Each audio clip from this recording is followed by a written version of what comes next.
Hi అండి, ఎలా ఉన్నారు అందరూ? ఈరోజు మనం చాలా ఈజీ ప్రాసెస్లో పోహా, మన తెలంగాణలో మెత్తటుకులు అంటారు, ఇవి ఎలా చేయాలో చూద్దాం. కడాయిలో ఆయిల్ వేసేసుకోండి. ఆయిల్ మరుగుతున్నప్పుడు పల్లీలు, కొద్దిగా ఎక్కువ క్వాంటిటీలో శనగపప్పు, పోపు దినుసుల్ని యాడ్ చేసుకోండి. ఇవన్నీ వేగిపోయిన తర్వాత కట్ చేసి పెట్టుకున్న ఆనియన్స్, పచ్చిమిర్చి, కరివేపాకుని యాడ్ చేసుకోండి.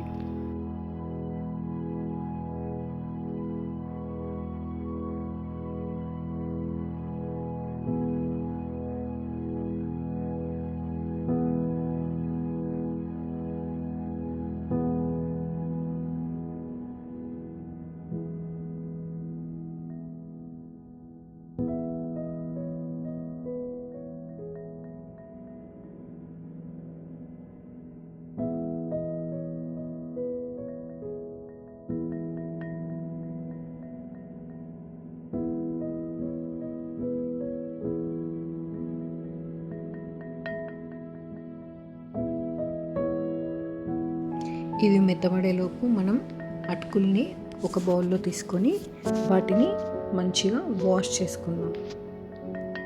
ఆనియన్స్, పచ్చిమిర్చి మెత్తబడిపోయిన తర్వాత వాటిని ఇందులో ట్రాన్స్ఫర్ చేద్దాం. పసుపును కూడా యాడ్ చేసేసుకోండి.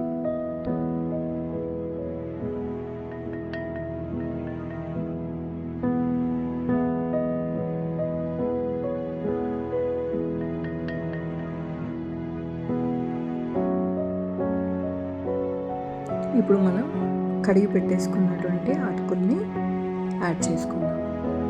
ఇవి వాటర్లో ఒక 2 minutes అయినా ఉంచాలండి, అప్పుడు కొద్దిగా మెత్తగా అవుతాయి. అవి తినడానికి చాలా ఈజీగా ఉంటుంది. అటుకులన్నింటినీ కడాయిలో వేసేసుకోండి. సాల్ట్ని కూడా యాడ్ చేసుకోండి. పెళ్ళిళ్ళలో మెంతి పిండి అని ఉంటుంది కదా, దాన్ని యాడ్ చేసుకోండి. కొద్దిగా ఒక స్పూన్, లేదు అంటే సాంబార్ మసాలా అన్ని పప్పులు కలిపి చేస్తారు కదా, అదైనా సరే ఒక స్పూన్ యాడ్ చేసుకోండి. ఒక మంచి ఫ్లేవర్ వస్తుంది అటుకులకి.